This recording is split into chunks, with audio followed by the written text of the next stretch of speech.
Hello everyone, this side Pooja and I am here to clear your first chapter of the science of class 10th, that is chemical reaction and equation। इस chapter में हम chemical reaction and equation को अच्छे से पढ़ेंगे और एक छोटा सा वीडियो बैलेंसिंग वाला वो हम अलग से सेपरेटली बनाएंगे।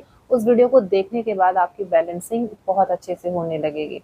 इस चैप्टर में हम फटाफट जो है सारे पोर्शन को कवर करेंगे। इस चैप्टर में एक्चुअली है क्या, इस चैप्टर में chemical types of chemical reaction हम पढ़ेंगे, जैसे कि combination reaction, decomposition reaction, displacement reaction, double displacement reaction and last redox reaction, which is very important। इस टॉपिक से सीबीएसई हर साल क्वेश्चन पूछती है। हम देखेंगे जो केमिकल रिएक्शंस होते हैं उनकी क्या कैरेक्टरिस्टिक्स होती है। जब भी केमिकल रिएक्शन होता है तो हम देखते हैं कि चेंज इन स्टेट में चेंज देखने को मिलता है, evolution of gases, precipitation form होता है, ऑल्सो हीट टेम्परेचर भी चेंज हो जाता है। और हम देखेंगे केमिकल इक्वेशन क्या होता है, रिएक्टेंट क्या होता है, प्रोडक्ट क्या होता है, और हम देखेंगे हीट एक्सचेंज जब होता है तो उस प्रोसेस को क्या बोलते हैं, जैसे एक्सोथर्मिक रिएक्शन, इंडोथर्मिक रिएक्शन, ये क्या होते हैं। ये सारी चीजें हम इस चैप्टर में पढ़ेंगे। तो फटाफट पहला टॉपिक है इस चैप्टर का, उस पर हम चलते हैं, that is characteristics of chemical reaction. Chemical reaction के क्या क्या कैरेक्टरिस्टिक्स है। एज आई सेड कि फॉर्मेशन ऑफ प्रेसिपिटेट फॉर्म क्या होता है, ठीक। दूसरा इवोल्यूशन ऑफ गैसेस इवॉल्व होते हैं। जब भी केमिकल रिएक्शन होता है तो गैसेस रिलीज होते हैं, evolution of gases occurs. Change in colour, कभी भी केमिकल रिएक्शन होता है तो जो हमें प्रोडक्ट मिलता है उसका कलर चेंज हो जाता है, ठीक है। ये भी देखने को मिलता है कभी भी केमिकल रिएक्शन होता है। इनमें से कुछ भी आपको देखने को मिलेगा, इट मीन्स केमिकल रिएक्शन हो रहा है। इनमें से कुछ भी हो सकता है, जरूरी नहीं ये सारे हों, बट 2-3 ये सारी चीजें हमें जब भी केमिकल रिएक्शन होता है तो ये सारी चीजें हमें देखने को मिलती है। चेंज इन स्टेट, सॉलिड से लिक्विड, लिक्विड से गैस, ये सारी चीजें देखने को मिलती हैं। तो change in state, change in temperature, temperature भी चेंज हो जाता है। जब भी केमिकल रिएक्शंस होते हैं तो टेम्परेचर भी चेंजेस हो जाते हैं। और जो सेकंड पार्ट है बैलेंसिंग, इसका छोटा सा वीडियो हम नेक्स्ट पार्ट में बनाएंगे, जिससे पढ़ने के बाद आपकी बैलेंसिंग बहुत अच्छी हो जानी है। और बैलेंसिंग भी पेपर में आता ही आता है क्लास 10th के। अब जो सेकेंड पार्ट है that is types of chemical reaction. तो टाइप्स ऑफ केमिकल रिएक्शन ये है, जैसे कॉम्बिनेशन रिएक्शन।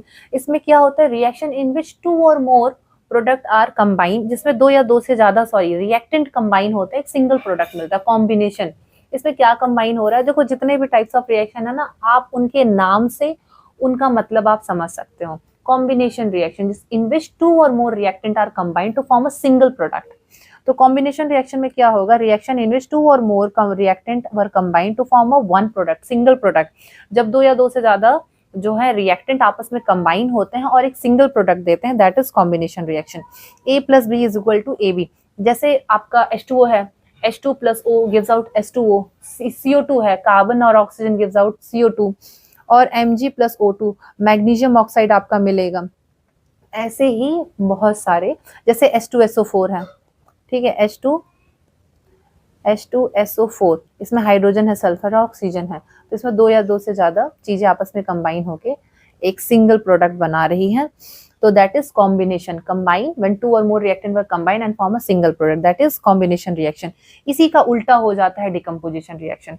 इसमें क्या होता है, रिएक्शन इन विच, इसमें हो जाएगा reaction in which 1 compound decomposes into 2 और more, wait, reaction in which 1 compound were decompose, एक कंपाउंड का डिकम्पोजिशन होता है, एक कंपाउंड का डिकम्पोजिशन होता है और 2 या 2 से ज्यादा कंपाउंड और एलिमेंट आपको मिलते हैं, उसको बोलते हैं decomposition reaction. A decomposition reaction is just opposite of combination reaction, as I just said to you. इसमें क्या होता है, एक सिंगल रिएक्टेंट होता है, सिंगल कंपाउंड होगा, एक कंपाउंड होगा, उसका डिकम्पोजिशन होता है और 2 या 2 से ज्यादा आपको कंपाउंड और एलिमेंट देखने को मिलेंगे। जैसे एग्जाम्पल के वे में हम जाते हैं, और ये जो डिकम्पोजिशन होता है ये कई प्रकार का होता है, that is thermal decomposition, electrolytic decomposition, photochemical decomposition. जब ये जो डिकम्पोजिशन का जो प्रोसेस है, थर्मल मतलब होता है हीट। जितने भी वर्ड्स होते हैं ना साइंस में, जो टर्म्स होते हैं, उसको समझ के आप उनका मीनिंग समझ सकते हो। थर्मल डिकम्पोजिशन मतलब हीट। जब डिकम्पोजिशन वाला प्रोसेस हीट के प्रेजेंस में हो, दैट इज थर्मल डिकम्पोजिशन। जब डिकम्पोजिशन का process through electricity, electrolysis, electrolytic decomposition हो, जब हम इलेक्ट्रिसिटी पास कराएंगे तो वहां पे इलेक्ट्रोलिटिक डिकम्पोजिशन हो जाएगा। फिर दूसरा आ जाएगा फोटोलिटिक, जब सनलाइट के प्रेजेंस में फोटोकेमिकल डिकम्पोजिशन, जब सनलाइट के प्रेजेंस में डिकम्पोजिशन हो रहा है जैसे सिल्वर क्लोराइड, अभी हम पढ़ेंगे आगे चैप्टर में, बट वन बाय वन करके इसको कवर करते हैं। सबसे पहले thermal decomposition. Thermal decomposition, the decomposition of a substance on heating. यहाँ पे जो डिकम्पोजिशन हो रहा है, यहाँ पे जो डिकम्पोजिशन हो रहा है वो किसकी वजह से हो रहा है, वो हीट की वजह से हो रहा है, तो इसे कहेंगे थर्मल डिकम्पोजिशन। जैसे यहाँ पे बहुत छोटा सा एग्जांपल, बहुत अच्छा एग्जांपल है CaCO3 which is called calcium carbonate. Calcium carbonate को जब हम हीट करेंगे तो हमें क्या मिलेगा, हमें कैल्शियम ऑक्साइड मिलेगा, CaO मिलेगा और CO2 मिलेगा। ओके, ऐसे सेकंड वाले पार्ट पे आते हैं इलेक्ट्रोलिटिक डिकम्पोजिशन। इलेक्ट्रोलिटिक, अब यहाँ पे इलेक्ट्रिसिटी पास कराई जा रही है। Reaction in which compound decomposes it into simpler compound because of passing of electricity. जब reaction in which compound decompose, उसमें जो कंपाउंड होगा उसका जो डिकम्पोजिशन होगा छोटे छोटे कंपाउंड्स में या फिर एलिमेंट्स में बिकॉज ऑफ पासिंग इलेक्ट्रिसिटी। यहाँ पे जो डिकम्पोजिशन हो रहा है, यहाँ पे जो डिकम्पोजिशन हो रहा है वो किसकी वजह से हो रहा है, वो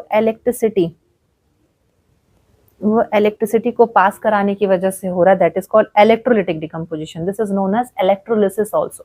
लिसिस मतलब होता है बच्चा ब्रेक डाउन। इलेक्ट्रोलिसिस जब ब्रेक डाउन हो रहा है compounds, when compounds were break down into simpler elements और सब्सटेंस, है ना, उसे कहेंगे लिसिस, ब्रेक डाउन। लिसिस मतलब होता है ब्रेक डाउन, जैसे फोटोलिसिस, ठीक है, और फोटोसिंथेसिस, सिंथेसिस मतलब होता है बनना। तो ऐसे साइंस में बहुत सारे टर्म्स है, उसको आप अगर समझ जाओ तो आपको साइंस को समझने में और आसानी होगी। इलेक्ट्रोलिसिस, लिसिस मतलब ब्रेक डाउन, इलेक्ट्रिसिटी पास करा रहे हैं सॉल्यूशन में, ब्रेक डाउन हो रहा है कंपाउंड्स का, दैट इज इलेक्ट्रोलिसिस। तो example, when electricity is pass in water, जब हम पानी में इलेक्ट्रिसिटी पास कराएंगे तो क्या होता है, हाइड्रोजन अलग हो जाता है, ऑक्सीजन अलग हो जाता है, it decomposes into hydrogen and oxygen. तो जो ये H2O था, ये आपका एक सिंगल प्रोडक्ट है, इसका इलेक्ट्रोलिसिस कराएगा, ये H2 अलग हो गया, O2 अलग हो गया, ठीक है। तो इसी को कहेंगे सिंपल इलेक्ट्रोलिसिस। कौन सा इलेक्ट्रोलिसिस, इलेक्ट्रोलिटिक हाइड्रोलिसिस डिकम्पोजिशन, ठीक है। थर्ड वाला photochemical decomposition. Photo means light, कौन सा, sunlight. Reaction in which a compound decomposes because of sunlight are known as photolysis or photochemical decomposition in a reaction. When silver chloride is put in sunlight, अगर silver chloride को sunlight के presence में रख दें तो ये इसका decomposition होगा और सिल्वर मेटल और क्लोरीन गैस रिलीज होगा। एक चीज और बता दें, जो फोटोग्राफिक पेपर्स होते हैं उन पे एक कोटिंग होती है सिल्वर क्लोराइड का, AgCl का। तो photographic paper has a coat of silver chloride which turns into grey, ये जो कि ग्रे कलर में कन्वर्ट हो जाता है अगर हम उसको सन के एक्सपोज में कर दें, मतलब सनलाइट के प्रेजेंस में रख देते हैं। तो जो फोटोग्राफिक पेपर जो होता है, कागज जिसमें AgCl का मतलब कोटिंग होता है, वो उसका कलर चेंज हो जाता है, ठीक है। Expose to sunlight it happens because silver chloride is colourless while silver is grey metal.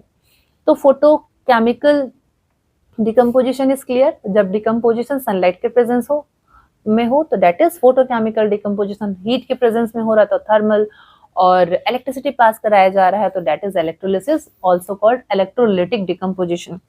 अब थर्ड रिएक्शन का नाम आ रहा है, that is are displacement reaction. Displacement, इसमें क्या हो रहा है, जो हाई रिएक्टिव एलिमेंट है वो लेस रिएक्टिव एलिमेंट को डिस्प्लेस कर रहा है। डिस्प्लेस, यहाँ पे रिएक्शन में कुछ डिस्प्लेसमेंट देखने को मिल रहा है। किसका डिस्प्लेसमेंट देखने को मिल रहा है, एलिमेंट्स का डिस्प्लेसमेंट देखने को मिल रहा है। जो हायर रिएक्टिव एलिमेंट है वो लेस रिएक्टिव एलिमेंट को डिस्प्लेस कर रहे हैं, that is displacement reaction. The chemical reaction in which a more reactive element displace less reactive element है, तो Zn ने Cu को डिस्प्लेस किया और क्या हो गया, ZnSO4 और Cu अलग हो गया। यहाँ पे सिंगल डिस्प्लेसमेंट हुआ, सिंगल एलिमेंट का डिस्प्लेसमेंट हुआ। डबल डिस्प्लेसमेंट, डबल में मतलब दोनों साइड होगा। Reaction in which ions are exchange, इसमें ऐसा रिएक्शन जिसमें आयंस एक्सचेंज होते हैं between two reactant forming a new compound. दो रिएक्टेंट के बीच में आयंस का डिस्प्लेसमेंट मतलब आयंस एक्सचेंज होना, exchangement of ions between two reactant form a new compound are called double displacement reaction. जैसे AB plus CD gives out AC और BD. When solution of barium chloride react with the solution of sodium sulfate, जब barium chloride BaCl2 जब NaSO4 के साथ मतलब जब barium chloride react करेगा sodium sulphate के साथ, एक व्हाइट कलर का प्रेसिपिटेट मिलेगा, दैट इज बेरियम सल्फेट। तो बेरियम सल्फेट क्या है, प्रेसिपिटेट है। हमने बताया ही था जब भी रिएक्शन होता है तो फॉर्मेशन ऑफ प्रेसिपिटेशन, ठीक है, प्रेसिपिटेशन भी हमें मिल रहा है, तो बेरियम सल्फेट क्या है, एक प्रेसिपिटेट है, अलॉन्ग विद सिल्वर क्लोराइड भी हमें यहाँ मिल रहा है। व्हाट इज प्रेसिपिटेशन रिएक्शन, ये क्या होता है precipitation reaction, the reaction in which precipitate, ऐसा रिएक्शन जिसमें हमें प्रेसिपिटेट मिल रहा है, छोटे छोटे, ठीक है, प्रेसिपिटेट मिल रहे हैं, उन्हें क्या बोलते हैं, इस form by mixing of aqueous solution, ठीक है, उन्हें कहेंगे प्रेसिपिटेशन रिएक्शन। ठीक, लास्ट रिएक्शन है neutralization reaction, very easy, 8th में भी हम लोग पढ़े हैं कि when acid and base react with each other, तो इस रिएक्शन को क्या बोलते हैं, न्यूट्रलाइजेशन रिएक्शन। जब एसिड और बेस आपस में रिएक्ट करते हैं एंड प्रोडक्ट हमें क्या मिलता है, salt and water. When acid and base react with each other and form salt and water, हमें प्रोडक्ट क्या मिलेगा, सॉल्ट एंड वाटर। इस रिएक्शन को कहते हैं न्यूट्रलाइजेशन रिएक्शन। न्यूट्रलाइज हो जाता है, एसिड और बेस आपस में कंबाइन होते हैं, ये न्यूट्रलाइज हो जाते हैं, give salt and water by exchange of ion, यहाँ पे एक्सचेंजमेंट ऑफ आयंस देखने को मिलता है, called neutralisation reaction.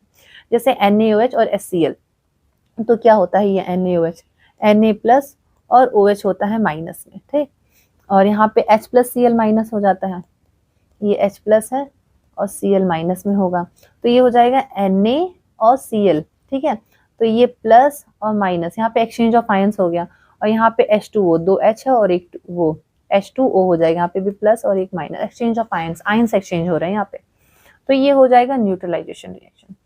Last reaction है redox reaction, which is really really very important, redox reaction. अब इसका अगर हम स्टेटमेंट देखें तो कुछ इस तरह से बनेगा, when oxidation and reduction simultaneously took place, ऐसे रिएक्शन में जहां हमें ऑक्सीडेशन भी देखने को मिल रहा है और रिडक्शन भी देखने को मिल रहा है, उस रिएक्शन को रिडॉक्स रिएक्शन कहते हैं। रिडॉक्स मतलब दोनों, RE मतलब रिडक्शन और RED मतलब, देखो रिडॉक्स रिएक्शन मैं आपको लिख के दिखाती हूँ, ज्यादा अच्छे से समझ में आएगा। रिडॉक्स रिएक्शन देखो, RED मतलब रिडक्शन, ठीक है, RED मतलब हो गया रिडक्शन, और OX मतलब हो गया ऑक्सीडेशन, मतलब जहां हमें ऑक्सीडेशन और रिडक्शन दोनों ही एक साथ दिख रहे हैं, उस रिएक्शन को रिडॉक्स रिएक्शन कहेंगे। अब आप रिडॉक्स रिएक्शन और ऑक्सीडेशन और रिडक्शन ये क्या होता है, इसको अच्छे से पहले आप समझो, देन हम रिडॉक्स रिएक्शन अच्छे से समझेंगे, समझ में भी आएगा कि ये होता क्या है। देखो मैंने पहले भी बताया था, कुछ चीजें ऐसी है ना जिनको अगर आप शब्दों को पकड़ोगे तो आपको उनका मतलब समझ में आएगा। जैसे ऑक्सीडेशन, नाम से पता चल रहा है, ऑक्सीडेशन मतलब एडिशन ऑफ ऑक्सीजन और रिमूवल ऑफ हाइड्रोजन, और रिडक्शन इसका ठीक उल्टा हो जाता है। ऑक्सीडेशन में एडिशन ऑफ ऑक्सीजन हो रहा था, रिडक्शन में क्या होगा, रिमूवल ऑफ ऑक्सीजन हो जाएगा, ठीक है, और addition of removal of hydrogen हो रहा था ऑक्सीडेशन में, वहां पे क्या हो जाएगा, एडिशन ऑफ हाइड्रोजन। हम लिख के दिखाते हैं, वेट, यहाँ पे आप लिखो रिडक्शन, दोनों में डिफरेंस हम बताएंगे, रिडॉक्स रिएक्शन का क्या मतलब होता है और डिफरेंस क्या है, और ये आपका हो जाएगा ऑक्सीडेशन। एक मिनट,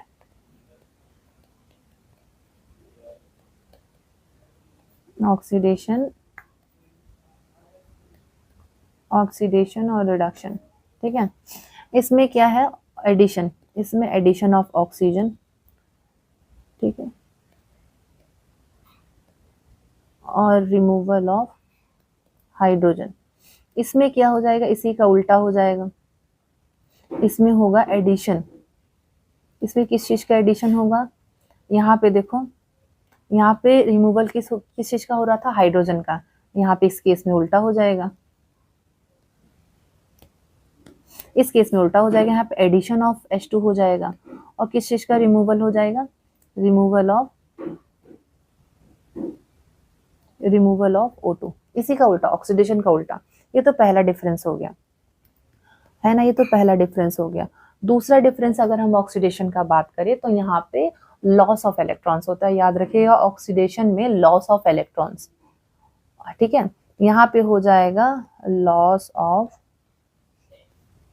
इलेक्ट्रॉन्स, और यहाँ पे क्या हो जाएगा, गेन्स ऑफ इलेक्ट्रॉन, इसी का उल्टा गेन ऑफ इलेक्ट्रॉन्स। यहाँ पे लॉस ऑफ इलेक्ट्रॉन्स, यहाँ पे गेन ऑफ इलेक्ट्रॉन्स। अब आपको ऑक्सीडेशन रिडक्शन होप्स अच्छे से आ गया होगा, पढ़ के देखते हैं। Oxidation, addition of oxygen and removal of hydrogen from a compound is known as oxidation, ठीक। रिडक्शन क्या हो जाएगा, addition of hydrogen, removal of oxygen from a compound is called reduction. Element और compound in which oxygen and non metallic element is added और hydrogen और metallic element is removed are called oxidized, ठीक है। और इसी oxidation और reduction में एक बहुत इंपॉर्टेंट पॉइंट आता है, that is reducing agent and oxidizing agent. इसका शॉर्ट वीडियो हम आपको बना के देंगे, बट इस वीडियो में हम अच्छे से एक्सप्लेन कर रहे हैं कि रिड्यूसिंग एजेंट क्या होता है, ऑक्सीडाइजिंग, क्योंकि ये पूरा होल चैप्टर हम आपको एक्सप्लेन कर रहे हैं। बहुत बच्चों को क्या होता है कि छोटे छोटे टॉपिक्स में प्रॉब्लम आता है। इस चैप्टर में बच्चे ज्यादातर बैलेंसिंग पे आके रुकते हैं। ये भी क्वेश्चन बनता है जो कि पूछते है सीबीएसई हर बार कि रिड्यूसिंग एजेंट क्या होता है, ऑक्सीडाइजिंग एजेंट क्या होता है। बच्चे क्या है, जैसे कॉपर ऑक्साइड है तो सिर्फ सीयू लिख के चले आते हैं, तो वो गलत हो जाता है। अभी हम आपको एक्सप्लेन करते हैं कि ये ऑक्सीडाइजिंग एजेंट क्या है और रिड्यूसिंग एजेंट क्या है। होप्स आपको ऑक्सीडेशन और रिडक्शन समझ में आ गया होगा। एडिशन ऑफ ऑक्सीडेशन क्या हो जाएगा, addition of oxygen, removal of hydrogen. इसी का उल्टा हो जाएगा रिडक्शन में। एक डिफरेंस और आ जाएगा कि ऑक्सीडेशन में क्या हो जाएगा, लॉस ऑफ इलेक्ट्रॉन्स, और रिडक्शन में क्या हो जाएगा, गेन्स ऑफ इलेक्ट्रॉन्स, उसी का उल्टा। अब देखेंगे हम लोग नेक्स्ट वाले पार्ट में कि ऑक्सीडाइजिंग एजेंट और रिड्यूसिंग एजेंट क्या होता है। पहले हम इसको पढ़ लेते हैं कि ये क्या है। Oxidizing, the substance which gives oxygen for oxidation, वो सब्सटेंस जिसमें ऑक्सीजन मिलेगा फॉर ऑक्सीडेशन, एडिशन हो रहा है, इज कॉल्ड ऑक्सीडाइजिंग एजेंट। ठीक है। The substance which remove hydrogen is called oxidizing agent. ऐसा सब्सटेंस जिसमें हाइड्रोजन रिमूव हो रहा है, ऑक्सीजन ऐड हो रहा है, उसी को ऑक्सीडाइजिंग एजेंट कहेंगे। ठीक है। और रिड्यूसिंग में क्या हो जाएगा आपका, द सब्सटेंस, बहुत सिंपल है यहाँ पे भी, the substance which gives hydrogen for reduction is called reducing agent, the substance which removes oxygen is called reducing agent. और the reaction in which oxidation and reduction both take place simultaneously is called redox reaction. अभी हम इसको ना थोड़ा और अच्छे से समझेंगे। जैसे ये है CuO प्लस H2, ये Cu और H2O, इसमें क्या है, यहाँ पे आप देखो जैसे कि ये H2 है, ठीक है, यहाँ इस H2 में O देखो, ऑक्सीजन यहाँ पे ऐड हुआ है, तो इस यहाँ पे आपका क्या हो रहा है, यहाँ पे ऑक्सीडेशन हो रहा है। इस वाले प्रोसेस में आपका हो रहा है ऑक्सीडेशन, यहाँ पे हो गया ऑक्सीडेशन। अच्छा, ऑक्सीडेशन मतलब एडिशन ऑफ हाइड्रोजन, तो यहाँ पे देखो H2 में O ऐड हो गया, ऑक्सीडेशन। और क्या होता है रिडक्शन में, क्या हो जाएगा, रिमूवल ऑफ ऑक्सीजन, तो यहाँ पे रिमूव हुआ है ऑक्सीजन। देखो इस यहाँ पे ये जो O है ये रिमूव हो गया ना Cu में, तो यहाँ पे हो जाएगा रिडक्शन। तो इस वाले पोर्शन में हमने देखा कि यहाँ पे भाई रिडक्शन हो गया। अब बात करते हैं रिड्यूसिंग एजेंट क्या है यहाँ पे। अब हम देखेंगे रिड्यूसिंग, एक मिनट,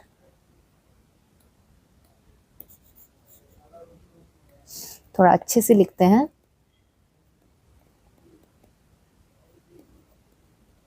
थोड़ी मेरी हैंड राइटिंग का इशू है। ये हो जाएगा ऑक्सीडेशन, क्योंकि बच्चे इस पोर्शन पे आके ना बहुत गलतियां करते हैं कि ऑक्सीडाइजिंग एजेंट उन्हें नहीं समझ में आ रहा है, रिड्यूसिंग एजेंट नहीं समझ में आ रहा है। अभी आपका सारा क्लियर हो जाएगा। रिड्यूसिंग एजेंट, यहाँ पे जो रिड्यूसिंग एजेंट है, रिड्यूस मतलब घट रहा है ना, यहाँ में जहाँ पे एडिशन हो रहा है ऑक्सीजन का, तो यहाँ पे आपको एक चीज समझना है कि जो लेफ्ट हैंड साइड आपका क्या है, CuO और H2, यहीं पे हमें रिड्यूसिंग एजेंट मिलेगा, यहीं पे हमें ऑक्सीडाइजिंग एजेंट भी मिलेगा। ठीक है, हमें RHS की तरफ नहीं जाना है, LHS की तरफ जाना है, मतलब CuO और H2, यही आपका, यहीं पे आपको रिड्यूसिंग एजेंट और ऑक्सीडाइजिंग एजेंट दोनों देखने को मिलेगा। ये जो H2 है ये आपका रिड्यूसिंग एजेंट हो जाएगा, यहाँ से रिड्यूस हुआ है, ठीक है, एडिशन ऑफ। और जो ऑक्सीडेशन एजेंट है ये है आपका Cu, मतलब बच्चे क्या करते हैं ना, Cu लिख देते हैं, तो जो कि गलत हो जाता है। हमें लिखना क्या है, हमें लिखना है CuO, ये पूरा लिखेंगे, कॉपर ऑक्साइड, बच्चे Cu लिख के चले आते हैं और रॉन्ग हो जाता है। CuO लिखना, copper oxide. In this reaction CuO is changing to Cu and oxygen is being removed from copper oxide. Removal of oxygen from a substance is called reduction. So copper oxide is your reduced to copper. Fine. In this reaction, hydrogen is changes to H2O. Hydrogen is being added to hydrogen. Addition of hydrogen to a substance called oxidation. So hydrogen is being oxidized to water. The substance, simply way में आप समझो, the substance which gets oxidized, वो substance जो oxidise हो रहा है उसे reducing agent कहेंगे। ध्यान से सुनिएगा, वो substance, the substance which get oxidize, जो सब्सटेंस ऑक्सीडाइज हो रहा है उसे रिड्यूसिंग एजेंट कहेंगे। जो सब्सटेंस गेट रिड्यूस, जो सब्सटेंस रिड्यूस हो रहा है, ठीक है, निकल रहा है, रिड्यूस हो रहा है, इट इज ऑक्सीडाइजिंग, उसे क्या कहेंगे, ऑक्सीडाइजिंग एजेंट कहेंगे। The substance which get oxidize is reducing agent, the substance which get reduce, जो रिड्यूस होगा, देखो जो ऑक्सीडाइज हो रहा है उसे रिड्यूसिंग कहेंगे, रिड्यूसिंग एजेंट कहेंगे, ठीक है, ठीक है, और जो रिड्यूस हो रहा है उसे क्या कहेंगे, ऑक्सीडाइजिंग एजेंट कहेंगे, ठीक है। तो यहाँ पे ऑक्सीडाइज हो रहा था, देखो इस वाले में H2O, मतलब ये ऑक्सीडाइज हो रहा है यहाँ पे, तो ये रिड्यूसिंग एजेंट बन गया था।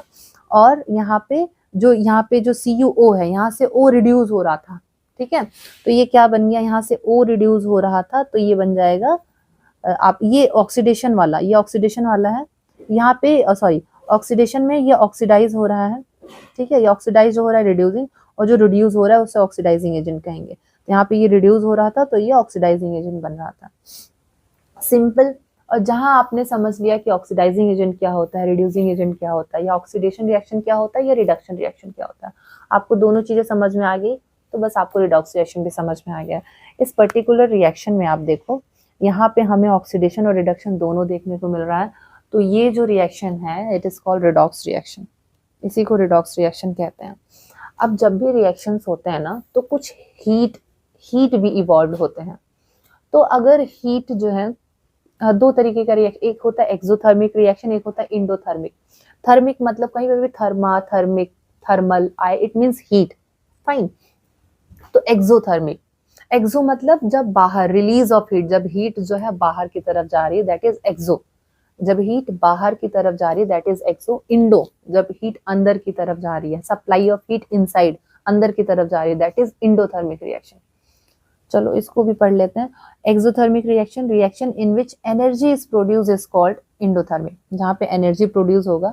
मोस्ट ऑफ द डिकम्पोजिशन, ज्यादातर जितने भी डिकम्पोजिशन रिएक्शन होते हैं वो एक्सोथर्मिक होता है, ठीक है।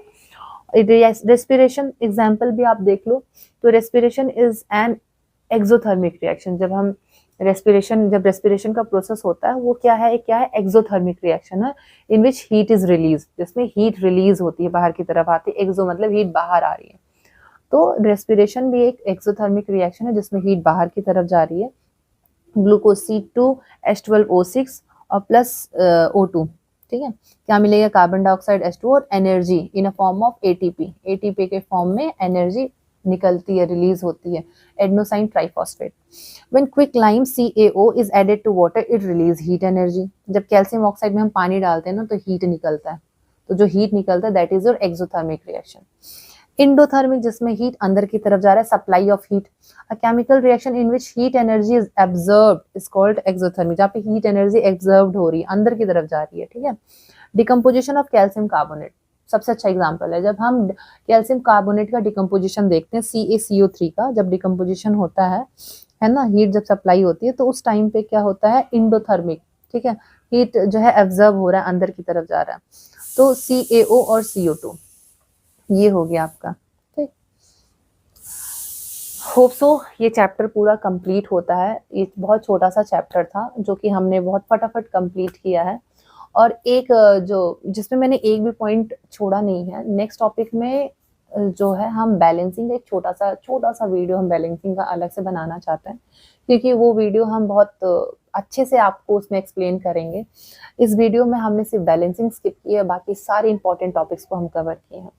अगर ये वीडियो आपको समझ में आ रही है, अच्छे से आपको सारे टॉपिक्स क्लियर हो रहे हैं, तो ये वीडियो आप सिर्फ अकेले नहीं देखोगे, आप और बच्चों के साथ भी शेयर करिए, क्योंकि उन्हें भी सारे क्वेश्चन समझ में आए। एक छोटा सा वीडियो हम और बनाएंगे नेक्स्ट वीडियो, जिसमें हम इस चैप्टर के जितने भी MCQs है ना, इंपॉर्टेंट MCQs, सारे नहीं, जो भी इंपॉर्टेंट MCQs हैं जो CBSE बार बार पूछ ही रही है, वो सारे MCQs हम सॉल्व करेंगे। Thanks for watching, but don't forget to like, share and subscribe this channel. Thank you.